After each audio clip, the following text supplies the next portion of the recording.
नमस्कार मित्रांनो, स्वागत आहे तुमचं एनसी अकॅडमी या आपल्या यूट्यूब चॅनलमध्ये। मित्रांनो, आपण समाज कल्याण भरतीसाठी अतिशय इम्पॉर्टंट अतिशय महत्त्वपूर्ण अशी प्रश्नपत्रिका पाहत आहोत। आजची आपली प्रश्नपत्रिका क्रमांक 4 आहे। जर याच्या अगोदरच्या तुम्ही पाहिले नसतील तर तुम्हाला त्या सुद्धा या ठिकाणी काय करायचे आहेत, पाहून घ्यायचे आहेत। आता आजच्या प्रश्नपत्रिकेमध्ये आपण काय केलेलं आहे, जीकेच्या 20 प्रश्नांचा समावेश केलेला आहे आणि हे 20 प्रश्न कोणते असणार आहेत तर ते TCS ने परीक्षेमध्ये विचारलेले प्रश्न असणार आहेत। आता तुम्हाला समाज कल्याण परीक्षेचा अभ्यास करताना तुम्हाला काय करायचं आहे तर TCS ने विचारलेल्या प्रश्नांचाच तुम्हाला या ठिकाणी काय करायचं आहे, अभ्यास करायचा आहे। का तर तुम्हाला माहिती आहे समाज कल्याण विभागाची परीक्षा कोण घेणार आहे तर TCS घेणार आहे। म्हणून तुम्हाला काय होणार, हेच प्रश्न किंवा अशाच पद्धतीचे प्रश्न काय परीक्षेमध्ये विचारले जाणार। ठीक आहे, मग या ठिकाणी बघूया TCS ने विचारलेला पहिला प्रश्न, महाराष्ट्रातील खालीलपैकी कोणती नदी जवळपास उत्तरेकडून दक्षिणेकडे वाहते।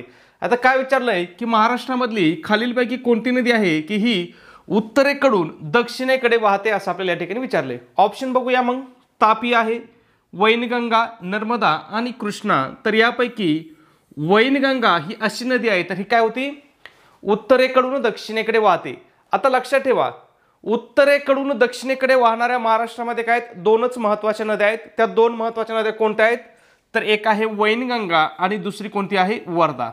ह्या नद्या कुठे आहेत तर पूर्व महाराष्ट्रामध्ये म्हणजेच विदर्भामध्ये या नद्या आहेत। लक्षात ठेवा, यांच्यावरती वारंवार प्रश्न विचारला जातो। त्याच्यानंतर बघा, तापी आणि नर्मदा ह्या कोणत्या वाहिनी नद्या आहेत तर या पश्चिम वाहिनी नद्या आहेत। त्याच्यानंतर कृष्णा असेल, गोदावरी असेल, भीमा असेल, या कोणत्या नद्या आहेत तर या पश्चिम वाहिनी नद्या आहेत, म्हणजे या पूर्वेकडून पश्चिमेकडे वाहतात। तापी, नर्मदा आणि कोकणातल्या नद्या पूर्वेकडून पश्चिमेकडे वाहतात आणि वैनगंगा व वर्धा काय होतात, उत्तरेकडून दक्षिणेकडे वाहतात।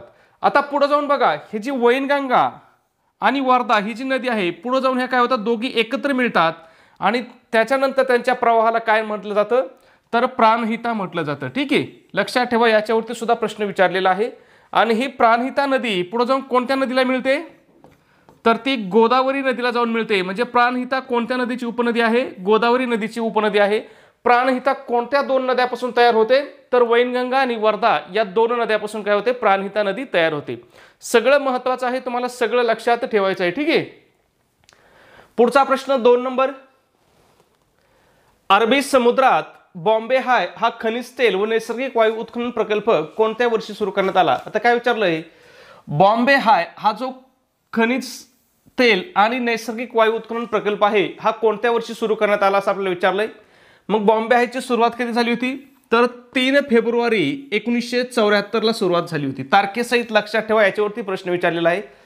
त्याच्यानंतर या ठिकाणी अजून एक प्रश्न विचारला जातो की बॉम्बे हाय या ठिकाणी पहिली खनिज तेल विहीर कोणती खोदली किंवा त्या खनिज तेल विहिरीचं नाव काय होतं तर तिचं नाव काय होतं बघा, सागर सम्राट। महत्त्वाचा प्रश्न आहे। त्याच्यानंतर प्रश्न विचारला जातो की बॉम्बे हाय हे क्षेत्र कोणत्या समुद्रामध्ये आहे तर हे कोणत्या समुद्रामध्ये आहे, अरबी समुद्रामध्ये आहे। त्याच्यानंतर अजून एक महत्त्वाचा प्रश्न विचारला जातो की बॉम्बे हाय या ठिकाणी काय काय सापडतं तर या ठिकाणी बघा काय काय सापडतं, खनिज तेल सापडतं, त्याचबरोबर नैसर्गिक वायू सुद्धा या ठिकाणी मिळतो। म्हणजे लक्षात ठेवायचं, तुम्हाला दोन्हीवरती सुद्धा प्रश्न विचारला जाऊ शकतो। त्याच्यानंतर अजून एक प्रश्न विचारला जातो की बॉम्बे हाय या ठिकाणी सापडलेला जो नैसर्गिक वायू आहे हा कुठं आणून साठवला जातो तर कुठं आणून साठवला जातो, उरण या ठिकाणी आणून साठवला जातो। कशाने आणला जातो उरणपर्यंत तर तो पाईपलाईनने उरणपर्यंत आणला जातो आणि त्या ठिकाणी साठवला जातो। त्याच्यानंतर हे उरण कोणत्या जिल्ह्यामध्ये आहे हा प्रश्न सुद्धा विचारला होता, तर हे उरण कोणत्या जिल्ह्यामध्ये आहे, रायगड जिल्ह्यामध्ये आहे। ठीक आहे, लक्षात ठेवा मित्रांनो, खूप महत्त्वाचं आहे। आपण तुम्हाला जे सांगतो ना ते प्रत्येक वाक्य काय असते परीक्षेच्या दृष्टीने अतिशय महत्त्वाचं असते, अतिशय इम्पॉर्टंट असते। ठीक आहे, पुढचा प्रश्न बघू आपण 3 नंबर, काय विचारलं बघा, खालीलपैकी कोणते वृत्तपत्र डॉक्टर बाबासाहेब आंबेडकर यांनी सुरू केले नव्हते असं विचारले। प्रश्न व्यवस्थित वाचायचा, कारण आपल्याला डॉक्टर बाबासाहेब आंबेडकर म्हटलं की मुकनायक आपल्या डोळ्यासमोर लगेच येतं। मग जर तुम्ही नव्हते व्यवस्थित नाही वाचलं तर तुम्ही लगेच मुकनायकला क्लिक करून काय होणार, मोकळे होणार। ठीक आहे, त्याच्यामुळे प्रश्न वाचताना व्यवस्थित वाचायचा आहे। मग नव्हते विचारलंय, पहिला ऑप्शन आहे मुकनायक, दुसरा ऑप्शन आहे जनता, तिसरा ऑप्शन आहे समता आणि चौथा ऑप्शन आहे संदेश। मग यापैकी कोणतं वृत्तपत्र डॉक्टर बाबासाहेब आंबेडकरांचं नव्हतं तर संदेश हे वृत्तपत्र आहे हे डॉक्टर बाबासाहेब आंबेडकरांचं नव्हतं. आता मित्रांनो, तुम्हाला अभ्यास करताना एक गोष्ट लक्षात ठेवायची की महाराष्ट्रामधली कुठलीही परीक्षा असू द्या त्याच्यावरती तुम्हाला 3 व्यक्तीवरती 100% प्रश्न विचारला जातो. मग ते असतील डॉक्टर बाबासाहेब आंबेडकर, महात्मा फुले आणि छत्रपती शाहू महाराज, या तिघावरती तुम्हाला 100% प्रश्न विचारला जातो. म्हणून तुम्हाला यांचे वृत्तपत्र असतील, सामाजिक कार्य असेल, यांनी स्थापन केलेल्या संघटना असतील. आता छत्रपती शाहू महाराज हे राजे होते, त्याच्यामुळे त्यांनी त्यांच्या संस्थानामध्ये लागू केलेल्या सोयी सुविधा असतील, त्या ठिकाणी काढलेले हॉस्टेल असतील, शाळा असतील, तालीम असेल, हे सगळं तुम्हाला तोंडपाठ करून ठेवायचं आहे. का तर याच्यावरती तुम्हाला जास्तीत जास्त प्रश्न आतापर्यंत परीक्षेमध्ये विचारलेले आहे. ठीक आहे. मग या ठिकाणी तुम्हाला लक्षात आलं पाहिजे, मूकनायक वृत्तपत्र कोणाचं आहे? डॉक्टर बाबासाहेब आंबेडकरांचं आहे. समता, जनता आणि समता हे दोन्ही सुद्धा कोणाचे आहेत? डॉक्टर बाबासाहेब आंबेडकरांचंच आहे. त्याच्यानंतर या ठिकाणी एक महत्त्वाचा प्रश्न विचारला जातो की डॉक्टर बाबासाहेब आंबेडकरांना मूकनायक वृत्तपत्र सुरू करण्यासाठी आर्थिक मदत कोणी केली होती? तर ही आर्थिक मदत कोणी केली होती? छत्रपती शाहू महाराजांनीच त्यांना काय केली होती? या ठिकाणी मूकनायक वृत्तपत्र सुरू करण्यासाठी आर्थिक मदत केली होती. त्याच्यानंतर आपलं जे चौथं ऑप्शन होतं संदेश वृत्तपत्र, मग विचारू शकतात की संदेश वृत्तपत्र खालीलपैकी कोणी सुरू केलं होतं? तर हे कोणी सुरू केलं होतं? अच्युतराव कोल्हटकरांनी सुरू केलं होतं. आता या ठिकाणी लक्षात ठेवा, समता, संदेश आणि मानवी समता, समता आणि मानवी समता मधला फरक लक्षात ठेवा. समता कोणाचा आहे? डॉक्टर बाबासाहेब आंबेडकरांचा आहे. आणि मानवी समता हे वृत्तपत्र कोणाचं आहे? तर हे महर्षी कर्वेचं आहे. ठीक आहे. दोन्ही मधला फरक लक्षात ठेवा. फक्त समता विचारलं तर डॉक्टर बाबासाहेब आंबेडकर, मानवी समता विचारलं तर कोण? महर्षी कर्वे, आणि जर संदेश विचारलं तर अच्युतराव कोल्हटकर. ठीक आहे. सोपा फरक आहे, सिंपल फरक आहे, लक्षात ठेवा. ठीक आहे. पुढचा प्रश्न बघू. त्याच्या अगोदर एक छोटीशी मित्रांनो पण खूप महत्त्वाची सूचना, आपण या ठिकाणी समाज कल्याण विभागाच्या भरतीसाठी अतिशय इम्पॉर्टंट, अतिशय महत्त्वपूर्ण अशी टेस्ट सिरीज सुरू केलेली आहे. आपल्या टेस्ट सिरीजचं वैशिष्ट्य की ही काय असणार मित्रांनो? TCS पॅटर्ननुसार संपूर्ण अभ्यासक्रमावर आधारित अशी आपली ही टेस्ट सिरीज असणार आहे. मग या टेस्ट सिरीजमध्ये तुम्हाला काय काय भेटेल मित्रांनो? तर तुम्हाला या ठिकाणी 10 टेस्ट पेपर भेटतील. त्याचबरोबर सगळ्यात महत्त्वाचं, तुम्हाला TCSने घेतलेल्या अतिशय IMP अशा 100 प्रश्नपत्रिका या ठिकाणी तुम्हाला उत्तरासहित मिळतील. आता या ठिकाणी बघा, 100 प्रश्नपत्रिका आहेत म्हटलं, एका प्रश्नपत्रिकेत किती प्रश्न असतात? 100. मग 100 गुणिले 100 बरोबर किती प्रश्न होतील तुमच्याकडे? तर 10,000 प्रश्न होतील. आणि हे 10,000 प्रश्न काय असणार आहेत? अतिशय इम्पॉर्टंट असणार आहेत. काय इम्पॉर्टंट असणार आहेत? तर ही परीक्षा कोणी घेतलेली आहे? TCSनी. समाज कल्याणची परीक्षा सुद्धा कोण घेणार आहे? TCSच घेणार आहे. म्हणून तुम्हाला हेच प्रश्न किंवा अशाच पद्धतीचे प्रश्न परीक्षेमध्ये विचारले जाणार आहेत. ठीक आहे. त्याच्यानंतर या 10 टेस्टवरतीच आपण तुम्हाला काय करतोय बघा, फ्रीमध्येच अतिशय IMP अशा नोट्स तुम्हाला या ठिकाणी प्रोव्हाइड करतोय. मग यामध्ये कोणकोणत्या विषयाच्या नोट्स असतील बघा? मराठी असेल, इंग्रजी असेल, गणित व बुद्धिमत्ता असेल, इतिहास, भूगोल, राज्यशास्त्र, त्याचबरोबर ICDSच्या सुद्धा अतिशय इम्पॉर्टंट, अतिशय महत्त्वपूर्ण अशा नोट्स तुम्हाला या ठिकाणी प्रोव्हाइड केल्या जातील. मग ह्या सगळ्यांची किंमत किती मित्रांनो? तर फक्त 250 रुपये किंमत आहे. परंतु त्यामध्ये सुद्धा विद्यार्थ्याच्या मागणीस्तव आपली ऑफर चालू आहे. आणि जर ऑफरनुसार तुम्ही जर टेस्ट सिरीज घेतली, जर तुम्ही आज आपली टेस्ट सिरीज घेतली तर ही तुम्हाला काय होणार आहे? फक्त आणि फक्त 139 रुपयाला तुम्हाला ही टेस्ट सिरीज पडणार आहे. मग हे 139 रुपये तुम्हाला कुठं पे करायचे आहेत? तर तुमच्याकडे गुगल पे असेल, फोन पे असेल, त्या ठिकाणी आपला नंबर आहे पहा, 96 89 14 16 30. पुन्हा एकदा सांगतो, 96 89 14 16 30. याच्यावरती तुम्हाला काय करायचं? या नंबरवरती 139 रुपये पे करायचे आहेत. आणि त्याचा एक काय करायचं मित्रांनो? स्क्रीनशॉट काढायचा आहे आणि हा स्क्रीनशॉट मला व्हॉट्सॲपला टाकायचा आहे. व्हॉट्सॲपला आपला हाच नंबर आहे, 96 89 14 16 30. ठीक आहे. पुढचा प्रश्न पाहू. प्रश्न क्रमांक 4. पाणी पंचायत या संकल्पनेचे जनक म्हणून आपण कोणास ओळखतो? आता कोणती संकल्पना विचारली या ठिकाणी बघा? पाणी पंचायत ही संकल्पना विचारली. मग ह्या संकल्पनेचं जनक कोण आहे? तर ते आहेत विलासराव साळुंखे. खूप महत्त्वाचं आहे, लक्षात ठेवा. ठीक आहे. कोण आहेत? विलासराव साळुंखे आहेत. मग यांना पाणी पंचायतीचं किंवा पाणी पंचायत ही जी संकल्पना आहे हिचं जनक म्हणतात. पण का जनक म्हणतात? त्यांनी असं कोणतं काम केलं होतं की त्यांना जनक म्हणतात? तर त्यांनी काय केलं होतं पहा, पाण्याचे समान वाटप व्हावं म्हणून काय केलं? जवळपास 30 वर्ष या ठिकाणी काय केला होता, संघर्ष केला होता आणि त्यांनी केलेले जे प्रयोग आहेत हे नायगाव पॅटर्न म्हणून ओळखले जातात. मग तुम्हाला प्रश्न आता नवीन विचारू शकतात की नायगाव पॅटर्न हा खालीलपैकी कोणाचा आहे? तर नायगाव पॅटर्न कोणाचा आहे? विलासराव साळुंखे यांचा आहे. त्याच्यानंतर दुसरा प्रश्न असा विचारू शकतात की नायगाव पॅटर्न हा कशाशी संबंधित आहे? तर हा नायगाव पॅटर्न कशाशी संबंधित आहे?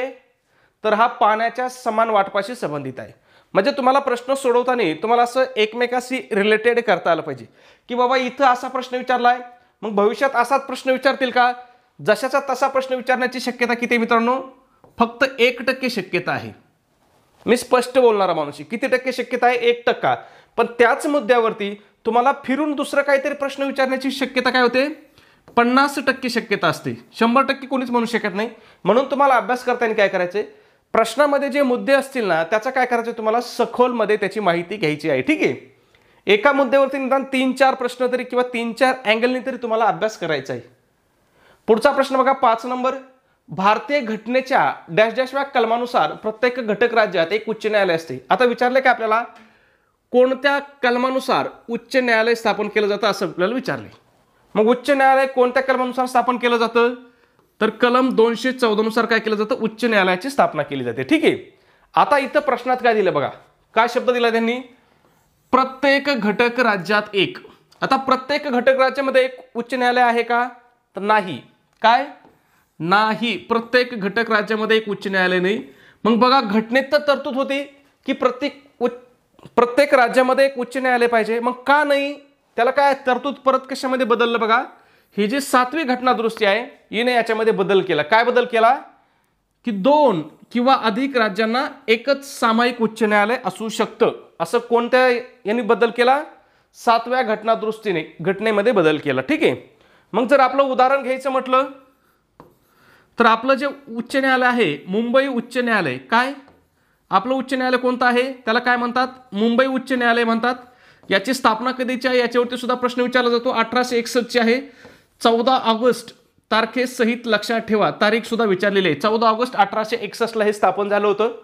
मग हे मुंबई उच्च न्यायालय सध्या किती राज्याचं उच्च न्यायालय म्हणून काम बघते बघा? 2 राज्याचं. कोणते 2 राज्य? एक आहे महाराष्ट्र आणि दुसरं कोणतं आहे? गोवा. ठीक आहे. त्याच्यानंतर अजून हे एका केंद्रशासित प्रदेशाचं सुद्धा उच्च न्यायालय आहे. तो केंद्रशासित प्रदेश कोणता आहे? दादर व नगर हवेली हा केंद्रशासित प्रदेश. म्हणजे लक्षात आलं ही तरतूद, या असं सामायिक उच्च न्यायालय असण्याची तरतूद कोणत्या घटनादुरुस्तीने केली? तर 7व्या घटनादुरुस्तीने. 7वी घटनादुरुस्ती कधी झाली होती? तर ही मला वाटतं 1956 ला झाली होती. ठीक आहे. त्याच्यानंतर प्रश्न विचारला जातो, हे जे आपलं मुंबई उच्च न्यायालय आहे या मुंबई उच्च न्यायालयाचे खंडपीठ किती आहेत? मग मुंबई उच्च न्यायालयाचे किती खंडपीठ आहेत? एकूण 3 खंडपीठ आहेत. किती खंडपीठ आहेत? 3. कुठं कुठं आहे खंडपीठ बघा? आता औरंगाबाद पहिलं नाव होतं, आता काय आहे? संभाजीनगर आहे. मग छत्रपती संभाजीनगरला एक आहे बघा, संभाजीनगर. ठीक आहे. त्याच्यानंतर दुसरं कुठं आहे? नागपूर. आणि तिसरं कुठं आहे मित्रांनो? पणजी. लक्षात ठेवा, प्रश्न परीक्षेमध्ये विचारला जातो. सगळी माहिती काय आहे? महत्त्वाची आहे. आता त्या ठिकाणी तुम्हाला लगेच एक प्रश्न पडला पाहिजे, बाबा उच्च न्यायालय जर 214 ने स्थापन केलं जातं तर मग सर्वोच्च न्यायालयाची स्थापना कोणत्या कलमानुसार केली जाते? तर सर्वोच्च न्यायालयाची स्थापना कलम 124 नुसार केली जाते. पर्याय क्रमांक 1 दिला होता पाहिजे, तर कलम 124. फरक लक्षात ठेवायचा सर्वोच्च न्यायालय आणि उच्च न्यायालयामधला. ठीक आहे. पुढचा प्रश्न 6 नंबर. कोणते भाषिक राज्य सर्वप्रथम अस्तित्वामध्ये आलं? काय विचारलंय? कोणते भाषिक राज्य सर्वप्रथम अस्तित्वामध्ये आलं? आता भाषिक राज्य म्हणजे काय? तर भाषेच्या आधारावरती निर्माण केलेलं राज्य. म्हणजे फॉर एक्झाम्पल जर पाहिलं तर समजा आपला मराठी प्रदेश आहे, महाराष्ट्र आहे. महाराष्ट्रामध्ये काय होती? सगळी मराठीच बोलली जाते. मग असे भाषेच्या आधारावरती निर्माण केलेलं सर्वप्रथम राज्य कोणतं आहे? तर सर्वप्रथम राज्य कोणतं आहे? ते आहे आंध्र प्रदेश. खूप महत्त्वाचं आहे, लक्षात ठेवा. ह्या आंध्र प्रदेशची निर्मिती कधी करण्यात आली याच्यावरती सुद्धा प्रश्न विचारला जातो. कधी? 1953 ला निर्मिती करण्यात आली. जर तुम्ही इतिहास वाचला असेल तर तुम्हाला माहित असेल हे भाषिक राज्य करण्यासाठी काय खूप सारा संघर्ष करावा लागला होता. मग हे भाषिक राज्य करण्यासाठी काही समित्या नेमल्या होत्या, त्या समित्या सुद्धा महत्त्वाच्या आहेत. मग भाषिक राज्य करण्यासाठी पहिली समिती नेमली होती SK दार समिती. मग प्रश्न विचारला जातो, एस.के. दार समिती कधी नेमली? तर ही कधी नेमली होती? 1948ला. त्याच्यानंतर अजून एक प्रश्न असा विचारला जातो की भाषावार प्रांताची पुनर्रचना करण्यासाठी किंवा भाषावार राज्याची निर्मिती करण्यासाठी पहिली समिती कोणती नेमली? तर पहिली समिती कोणती? एस.के. दार समिती. कधी? 1948ला. त्याच्यानंतर ही शासकीय समिती होती. त्याच्यानंतर काँग्रेसने काय केलं? आता तुम्हाला माहिती आहे तेव्हा काय होतं, काँग्रेस म्हणून तोच कायदा आणि काँग्रेस म्हणून तीच पूर्व दिशा असायची. मग ही समितीचा अहवाल काँग्रेसला पटला नाही, म्हणून काँग्रेसने काय केलं, त्यांची स्वतःची एक समिती स्थापन केली. कोणाची? काँग्रेसची स्वतःची. कधी स्थापन केली? ती सुद्धा 1948ला. मला वाटतं ही जून 1948 आहे आणि ही डिसेंबर 1948 आहे. ठीक आहे, लक्षात ठेवा. महिना शक्यतो विचारणार नाही, साल लक्षात ठेवा. आता ही जेव्हीपी समिती म्हणजे याच्यामध्ये किती व्यक्ती होत्या? 3 व्यक्ती होत्या. जे म्हणजे कोण? पंडित जवाहरलाल नेहरू. व्ही म्हणजे कोण? सरदार वल्लभभाई पटेल. आणि पी म्हणजे कोण? पट्टाभी सीतारामय्या. असे हे काँग्रेसच्या 3 लोकांची समिती होती. आणि ह्या समितीने काय केली? भाषावार प्रांत रचना काय केली मित्रांनो? नाकारली. म्हणजे त्यांनी स्पष्ट शब्दात सांगितलं की भाषेवरती प्रांत रचना करता येणार नाही. मग त्याच्यानंतर पुन्हा एक आयोग नेमला, भाषावार प्रांत रचना आयोग. त्याचं नावच काय होतं? भाषावार प्रांत रचना आयोग. आणि त्याचे अध्यक्ष कोण होते त्या आयोगाचे? तर ते होते फाजल अली आयोग. म्हणून ह्या आयोगालाच काय म्हणतात? फाजल अली असं सुद्धा म्हणतात. फाजल अली कोण होते? भाषावार प्रांत पुनर्रचना आयोगाचे अध्यक्ष होते. त्यांच्या नावावरूनच याला काय म्हणतात? फाजल अली आयोग म्हणतात. मग हा कधी नेमला होता? 1953ला. आणि ह्या आयोगाच्या शिफारशीनुसार 1956ला राज्य पुनर्रचना कायदा लागू करण्यात आला होता किंवा निर्माण करण्यात आला होता. ठीक आहे, महत्वाचं आहे, लक्षात ठेवा. पुढचा प्रश्न बघू. 7 नंबर. डॅशाचे जगातील सर्वात मोठं पठार आहे. जगामधील सगळ्यात मोठं पठार कोणतं आहे? तर ते तिबेटचं पठार आहे. कॉमन प्रश्न आहे, लक्षात ठेवा. तिबेटच्या पठारालाच काय म्हटलं जातं?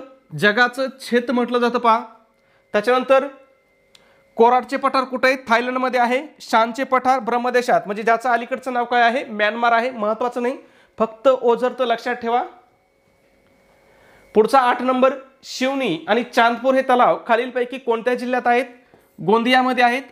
असा प्रश्न रिपीट होण्याची शक्यता काय असते? खूप कमी असते. त्याच्यानंतर तुम्हाला एक महत्वाचं लक्षात ठेवायचं आहे, चंद्रपूर मधले तलाव कोणते? मेसा आणि ताडोबा. महत्वाचं लक्षात कोणता ठेवायचा आहे? ताडोबा. ताडोबा हा काय मित्रांनो? एक तलाव आहे. मग ह्या तलावाच्या नावावरूनच ताडोबा व्याघ्र प्रकल्प आहे. लक्षात येतंय? याच्यावरती वारंवार प्रश्न विचारला जातो. पुढचा 9 नंबर. कोणत्या ग्रहाभोवती कडी आहेत असं विचारलंय. मग कोणत्या ग्रहाच्या भोवती कडी आहेत? तर शनी ग्रहाच्या भोवती कडी आहेत. शनी हा काय आहे? आपल्या ग्रह मालिकेतील दुसऱ्या क्रमांकाचा मोठा ग्रह आहे. मग तुम्हाला प्रश्न पडला पाहिजे की बाबा शनी दुसऱ्या क्रमांकाचा आहे, तर मग ग्रह मालिकेमधील प्रथम क्रमांकाचा मोठा ग्रह कोणता आहे? तर हा कोणता आहे? गुरु आहे. ठीक आहे, म्हणजे सर्वात मोठा ग्रह कोणता आहे? गुरु आहे. दुसरा क्रमांक कोणाचा लागतो? तो शनीचा लागतो. शनी भोवती किती कडा आहेत बघा? तर 9 कडा काय आहेत? आपल्याला स्पष्ट दिसतात अशा कडा आहेत. आणि हा शनी ग्रह किती मोठा आहे? तर हा पृथ्वीच्या 95 पट मोठा आहे. पृथ्वीच्या 95 पट म्हणजे किती मोठा असेल तुम्ही फक्त कल्पना करा. पुढचा 10 नंबर. भारतीय लष्कराने डॅश रोजी गोवा पोर्तुगीजांच्या ताब्यातून मुक्त केला. गोवा कधी मुक्त केला मग भारतीय लष्कराने? तर तो 19 डिसेंबर 1961ला मुक्त केला. त्याच्यानंतर प्रश्न विचारला जातो की या गोव्यावरती कोणाची सत्ता होती? ऑप्शन देतात, इंग्रज, फ्रेंच, पोर्तुगीज आणि डच. तर मग गोव्यावरती कोणाची सत्ता होती? पोर्तुगीजाची सत्ता होती. म्हणजे गोवा पोर्तुगीजांच्या ताब्यात होता. मग पोर्तुगीजांनी गोवा कधी जिंकला होता? पहा, 1510ला. मग पहा, 1510 पासून 1961 पर्यंत गोवा काय होता? पोर्तुगीजांच्या ताब्यात होता. म्हणजे जवळपास किती वर्ष होते? 400-450 वर्ष. किती वर्ष? 450 वर्ष. ठीक आहे. त्याच्यानंतर गोवा मुक्तीसाठी चळवळ कधी चालू झाली? पहा, 1954ला झाली.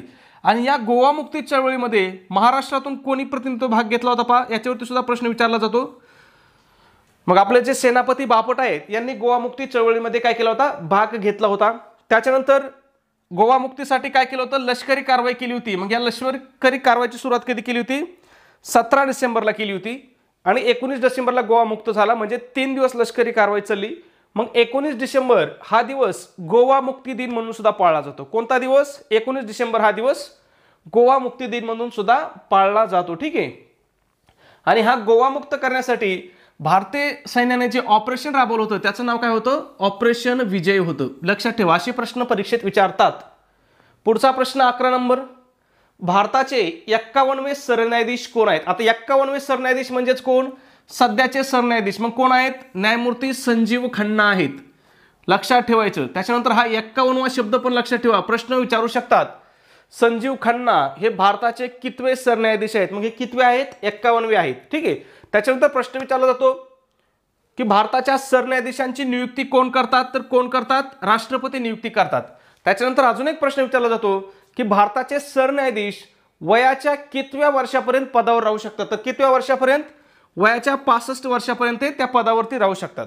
त्याच्यानंतर प्रश्न एक महत्त्वाचा विचारला जातो की भारताचे पहिले सरन्यायाधीश कोण होते? मग पहिले सरन्यायाधीश कोण होते? तर हरिलाल जे कानिया हे काय होते? भारताचे पहिले सरन्यायाधीश होते.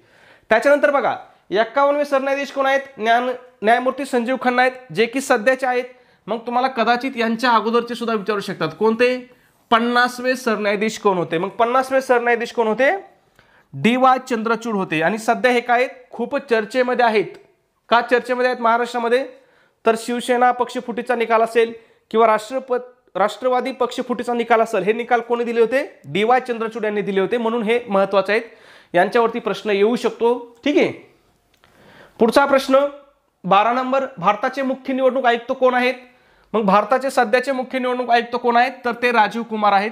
हे राजीव कुमार भारताचे कितवे मुख्य निवडणूक आयुक्त आहेत? याच्यावरती सुद्धा प्रश्न विचारू शकतात. मग हे कितवे आहेत? तर हे 25वे आहेत. त्याच्यानंतर एक महत्त्वाचा प्रश्न विचारला जातो की निवडणूक आयोग कोणत्या कलमानुसार स्थापन केला जातो? तर कोणत्या कलमानुसार? कलम 324 नुसार निवडणूक आयोगाची स्थापना करण्यात येते. पहिला निवडणूक आयोग कधी स्थापन केला? तर तो 1950 ला केला. आणि पहिल्या निवडणूक आयोगाचे म्हणजेच भारताचे पहिले मुख्य निवडणूक आयुक्त कोण? असा प्रश्न वारंवार विचारला जातो. मग ते कोण होते? सुकुमार सेन होते. खूप महत्त्वाचं आहे. जे पहिलं आहे ना ते तुम्हाला तोंडपाठच ठेवायचं. मग पहिले निवडणूक आयुक्त कोण होते? सुकुमार सेन होते. ओके. पुढचा 13 नंबर. अस्वच्छ जमीन जंतुविरहित करणे तसेच पाणी निर्जंतुक करणे यासाठी कशाचा वापर करतात किंवा कशाचा उपयोग करतात? ब्लिचिंग पावडरचा. जशाचा तसा प्रश्न हा रिपीट होतो. मी तुम्हाला रिपीट होणारे प्रश्न आणि न होणारे प्रश्न हे सुद्धा सांगतो. हा प्रश्न काय होतो? जशाचा तसा रिपीट होतो आणि किती वेळ झाला असेल हे सांगता येत नाही. त्याच्यानंतर पुढचा एक प्रश्न बघा, तो सुद्धा तसाच आहे. विज्ञानचे म्हणजे सायन्स मधले जे प्रश्न आहेत ना मित्रांनो, हे बरेचसे प्रश्न काय होतात? जशाच्या तसे रिपीट होतात. ठीक आहे. मग हा बघा, केक आणि पाव हलके सच्छिद्र बनवण्यासाठी डॅश डॅशचा उपयोग करतात. मग कशाचा उपयोग करतात? सोडियम बायकार्बोनेटचा. कशाचा? सोडियम बायकार्बोनेटला. यालाच आपण काय म्हणतो? तर यालाच आपण म्हणतो खाण्याचा सोडा. काय म्हणतो? खाण्याचा सोडा. मग खाण्याच्या सोड्याचं रासायनिक नाव काय आहे? सोडियम बायकार्बोनेट आहे. किंवा यालाच दुसरं एक नाव आहे पहा, सोडियम हायड्रोजन कार्बोनेट आहे. ठीक आहे. आणि याची संज्ञा काय आहे? लक्षात ठेवा, वारंवार विचारलेली. तर NaHCO3 ही काय आहे? सोडियम बायकार्बोनेटची किंवा खाण्याच्या सोड्याची किंवा सोडियम हायड्रोजन कार्बोनेटची संज्ञा आहे. ठीक आहे. पुढचा प्रश्न 15 नंबर. डॅश हे शहर कयाधू नदीवर वसलेलं आहे. कोणत्या नदीवरती विचारले बघा? कयाधू नदीवरती. मग कयाधू नदीवरती कोणतं शहर वसलेलं आहे? तर हिंगोली शहर वसलेलं आहे. त्याच्यानंतर तुम्हाला लक्षात ठेवायचं आहे अहमदनगर शहर, ज्याचं नामकरण आता काय केलंय? तर अहिल्यानगर असं याचं नामकरण केलेलं आहे. लक्षात ठेवायचं, याच्यावरती सुद्धा प्रश्न विचारू शकतात. ठीक आहे. अहमदनगरचं नामांतरण काय केलंय? अहिल्यानगर केलंय. मग हे कोणत्या नदीच्या किनारी आहे किंवा काठावरती आहे? तर हे सीना नदीच्या काठावरती आहे. बीड कोणत्या नदीच्या काठावरती आहे? तर हे बिंदुसरा नदीच्या काठावरती आहे. आणि पैठण तर तुम्हाला सगळ्यांना माहीतच असणार आहे. पैठण कोणत्या नदीच्या काठावरती आहे? तर हे गोदावरी नदीच्या काठावरती आहे. ठीक आहे. त्याच्यानंतर 16 नंबर महत्त्वाचा प्रश्न. कोणत्या वर्षी हुंडा प्रतिबंधक कायदा संमत झाला? कोणता कायदा? तर हुंडा प्रतिबंधक कायदा कधी संमत झाला? 1961 साली झाला. ठीक आहे. पुढचा महत्त्वाचा प्रश्न पाहू. प्रश्न क्रमांक 17. ऑलिव्ह रिडले ही कशाची जात आहे? ऑलिव्ह रिडले कोणती? ऑलिव्ह रिडले ही कशाची जात आहे मित्रांनो? तर ही कासवाची जात आहे. ठीक आहे. त्याच्यानंतर प्रश्न विचारला जातो की ऑलिव्ह रिडले ही कासवाची जात खालीलपैकी कोणत्या किनारपट्टीवर आढळते? मग ही कोणत्या किनारपट्टीवरती आढळते? तर ओडिशा राज्याची जी किनारपट्टी आहे त्या ठिकाणी ही आढळते. आणि ही किनाऱ्यावरती कशासाठी येत असते? तर अंडी घालवण्यासाठी किनाऱ्यावरती येतात. नंतर ते काय होतात? पुन्हा समुद्रात जातात. ठीक आहे. पुढचा 18 नंबर. स्वामी विवेकानंद यांनी रामकृष्ण मिशनची स्थापना कोणत्या वर्षी केली? काय विचारलंय? रामकृष्ण मिशनची स्थापना कोणत्या वर्षी केली असं आपल्याला विचारलंय. मग ही स्थापना कधी केली होती? तर ही 1897 ला केली होती. त्याच्यानंतर तुम्हाला लक्षात ठेवायचंय, रामकृष्ण मिशनची स्थापना कोणी केली होती? स्वामी विवेकानंद यांनी केली होती. आणि स्वामी विवेकानंदांचे गुरु कोण होते याच्यावरती सुद्धा प्रश्न विचारला जातो. मग गुरु कोण होते त्यांचे? तर ते होते रामकृष्ण परमहंस. ठीक आहे. पुढचा महत्वाचा प्रश्न 19 नंबर, पंचशील तत्वांचा पुरस्कार कोणी केला? पंचशील तत्व म्हटलं की आपल्या डोळ्यासमोर लगेच नाव येतं पंडित जवाहरलाल नेहरू. ठीक आहे. यांनी काय केला होता? पंचशील तत्वांचा पुरस्कार केला होता. मग पंचशील करार कधी झाला बघा? तर 29 एप्रिल 1954 ला. तारीख महत्वाची नाही, साल लक्षात ठेवायचं. कधी? 1954 ला. आणि कोणामध्ये झाला हे पण लक्षात ठेवायचं. कोणामध्ये? भारत व चीन यांच्यामध्ये झाला होता. आणि कशा संदर्भात झाला होता पहा? तर तिबेटच्या स्वायत्ते संदर्भात. नंतर चीनने काय केलं? हा करार मोडला, तिबेटवरती आपली सत्ता प्रस्थापित केली आणि भारतावरती आक्रमण सुद्धा केलं होतं. कधी?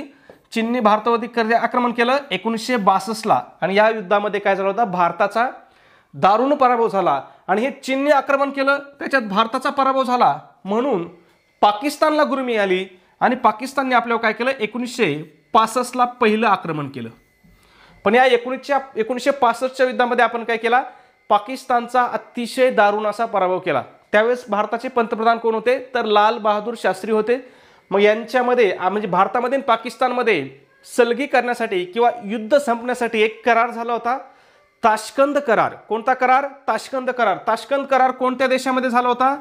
तर रशियामध्ये. रशियामधलं एक शहर आहे बघा ताशकंद, या ठिकाणी हा करार झाला. रशियाच्या मध्यस्थीने हा करार झाला होता, म्हणून याला ताशकंद करार म्हटलं जातं. खूप इम्पॉर्टंट आहे. आणि सगळ्यात महत्त्वाचं, ज्या दिवशी ताशकंद करार झाला त्याच दिवशी म्हणजे त्या रात्री लाल बहादूर शास्त्री यांचा काय झाला होता? मृत्यू झाला होता. खूप संशयास्पदरित्या मृत्यू झाला होता, ज्याच्यावरती अजून सुद्धा चर्चा चालू आहे. ठीक आहे. मग लक्षात ठेवायचं. पुढचा प्रश्न बघूया. 20 नंबर म्हणजे आपला शेवटचा प्रश्न. मुंबईचा सिंह कोणास म्हणले जाते? काय? मुंबईचा सिंह विचारलंय. प्रश्न व्यवस्थित वाचायचा. मुंबईचा सिंह कोणास म्हणतात? उत्तर काय करायचं? कमेंटमध्ये सांगायचं. त्याचबरोबर सबस्क्राईब केलं नसेल तर सबस्क्राईब करून घ्या. व्हिडिओ आवडला असेल मित्रांनो तर प्लीज व्हिडिओला एक लाईक करत चला आणि व्हिडिओ कसा वाटतो हे सुद्धा कमेंटमध्ये नक्की सांगत चला. ओके. धन्यवाद मित्रांनो.